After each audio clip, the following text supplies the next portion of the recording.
teachers are really keen on something which is a passion to them, then they're much more likely to communicate that to their children.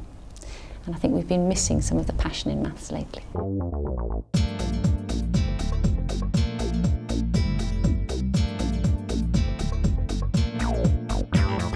3, 2, 1, go! Today, maths specialist Isaac Anoom is visiting Shaftesbury Primary School in London to explore how a teacher's favourite hobby can bring numeracy to life for years 5 and 6. They'll be trying out a range of knitting-based activities devised by their teacher, Jenny Stather. 4, 3, 2, 1, stop! Right, stop on the dot. When and why did you decide to use knitting as a vehicle for teaching maths? I just thought it was another interesting idea to inspire the children, because our children end up sitting, working in books a lot of the time and having a very prescribed curriculum. And I think they've become aware of how much numeracy is a part of knitting.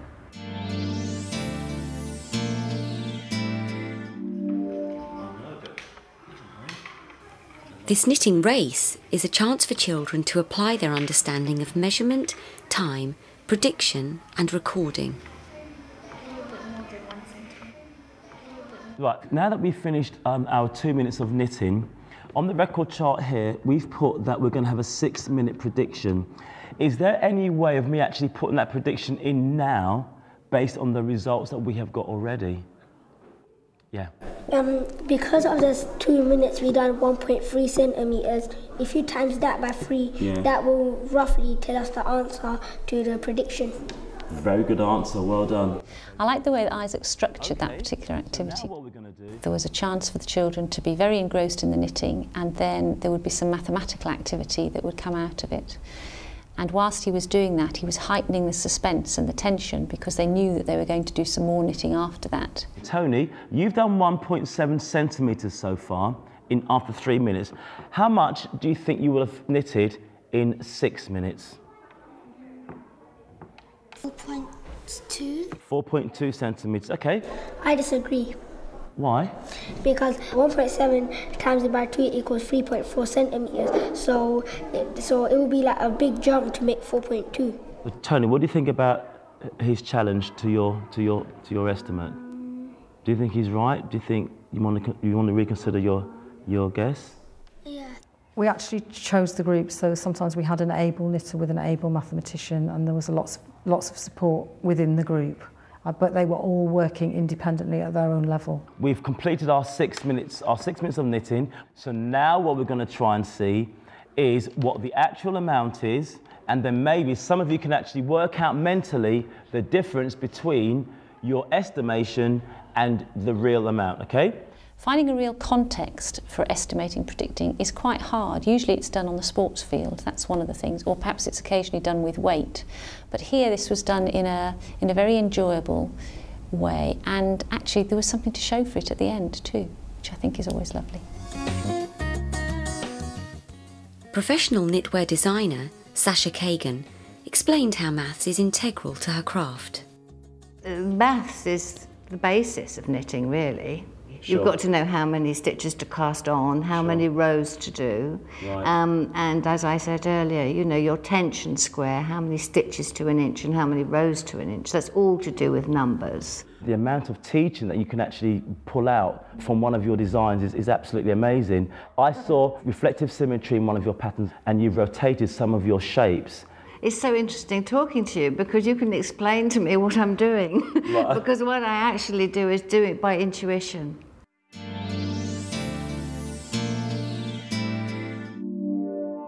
These shapes relate to some numbers. I'd like you 3 girls to have a look at this one and see if you can work out the pattern that I used to do that one. And I'd like you boys to have a look at this, you 2 boys to look at this one and work out what I did for that one. So we've got 1, 2, 3, 4, 5 going this way, and 1, 2, 3, 4, 5 going that way. So how many shapes are there inside? 25. And how did you work it out? 5 times 5. Well done. 6 here, which makes 12. I'd already knitted some squares which showed the 5 times, the 6 times and the 4 times table, and I gave the children the knitted pieces to look at, and they had to work out how I'd knitted the pattern, and they were able to work out by counting, and then we were also able to work out areas, perimeters of the shapes as well.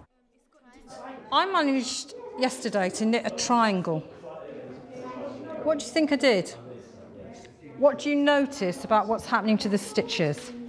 Is it by you've done one line and then the next line you've lost a stitch from both ends? Good.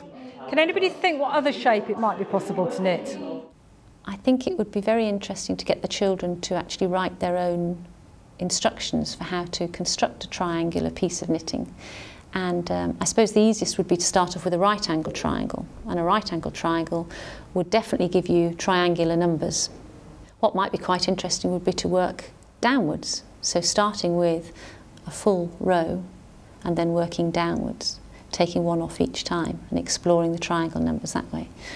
Then of course what happens if you put the 2 pieces together, but that's another story.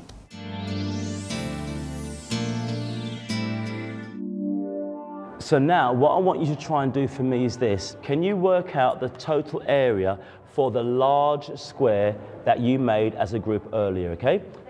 And what was your answer? 5,625. Right, now what unit of measurement should we be using? Centimetre squares. Good boy. Why are we using centimetres squared and not just centimetres? Because centimetre squares were multiplying it by itself, but in a perimeter we're adding it. This is lovely because it's a very big activity, and children actually really like working with very big things.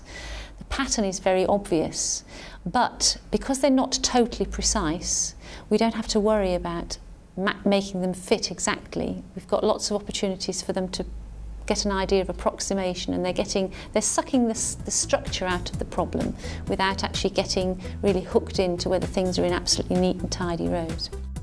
Well done. So now can you try and make me the fattest? The children went on to investigate the properties of other rectangles.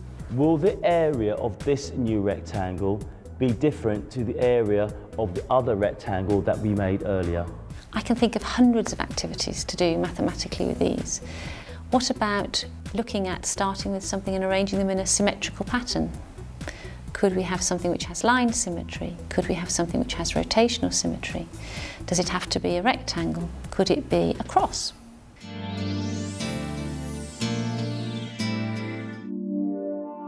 This morning we're going to think about sorting some knitted garments according to mathematical data. Can anybody think how we could do this?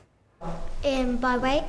What would we put at one end of the scale and what would we put at this end of the scale? From heaviest to lightest. I'm going to choose about 4 children to come out and choose a garment, and I want you to stand where you think the garment would go according to its weight.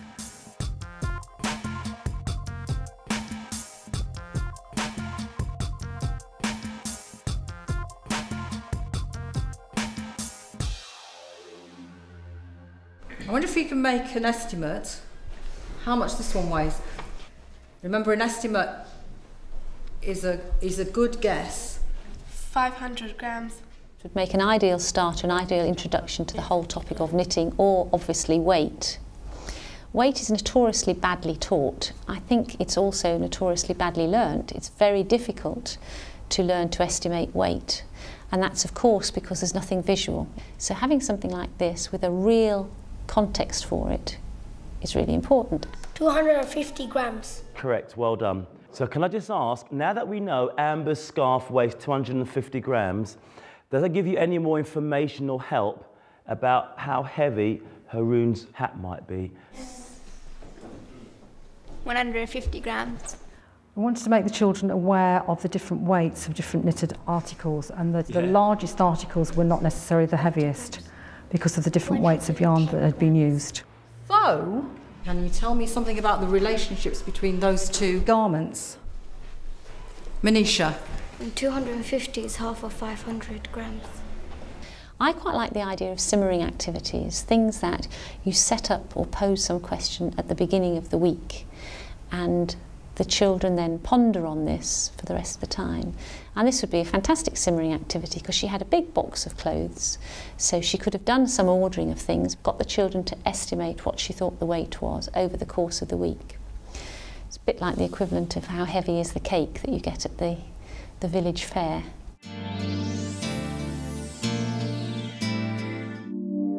You've got to think of your costing all the time.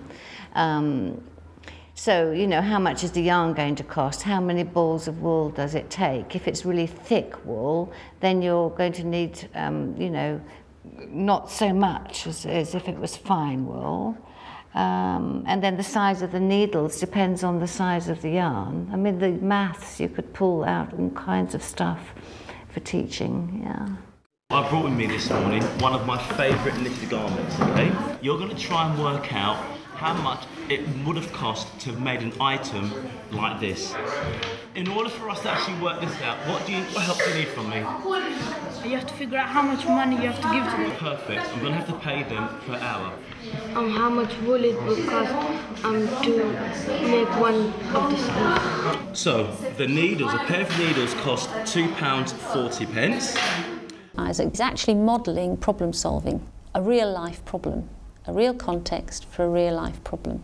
And I'm sure that Sasha, the designer, would have supported that sort of problem solving method because those would be all the sort of things that she would need to know. To make one sleeve, it took me 2 balls of wool. So to make just this section... We looked at the amount of time the knitter would use to actually make the garment. We looked at money, we looked at measure, we looked at symmetry, and the children were able to identify line symmetry right down the middle. So if we know that it took 4 balls of wool to make the left-hand side, what can we say about the amount of balls it needs to make the right-hand side? It took 4 balls also. And how many balls would you think you need to make the back? One side of the garment is 4 balls, the other side has to be 4 balls also. So if you add it together, it makes 8 balls. Well done. One more thing. It took the person to knit this, it took that person 5 days. Is it all day long, really? Very good question. The person actually spent 7 hours per day knitting. So I want to know how much it costs to make my complete item and how much money to pay to the person who made it. Off we go. I thought Isaac scaffolded the children's learning through this very well. He helped them to understand what the important questions were to ask. Might have been interesting to see what would have happened if he hadn't asked any questions and that the children had to pose all of that themselves.